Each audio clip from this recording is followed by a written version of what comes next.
From the first moment I arrived at that abandoned quarry, I knew something wasn't right.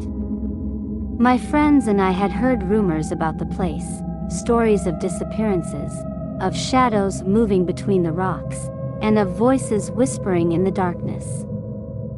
But we were young and full of feigned bravery, so we decided to explore it, without thinking about the warnings. The afternoon was gray and gloomy when we arrived. The wind blew through the nearby trees, creating a constant whisper that echoed in my ears. We stepped between the stone mounds, each step increasing the feeling that something was watching us from the shadows. The quarry was a labyrinth of tunnels and piles of rocks. There didn't seem to be a clear path forward, each path forked in multiple directions, as if the land itself resisted exploration. My friends and I split up, driven by a mixture of curiosity and nervousness. It was when I found myself alone that the feeling of discomfort intensified. A gust of cold enveloped me, as if an invisible presence were near. My footsteps echoed in the silence, and the echoes seemed to distort, as if something else were walking beside me. Suddenly, I heard a barely perceptible sound, a whisper, as if someone were muttering unintelligible words in my ear. I stopped, paralyzed with fear. I looked around, but no one was there. Only the inert rocks and the gloom of the quarry surrounded me.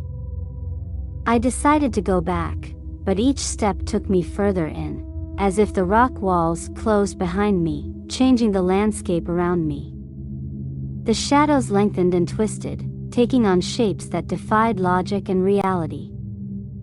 Then, I saw something moving among the rocks, a blurred figure, barely visible in the gloom.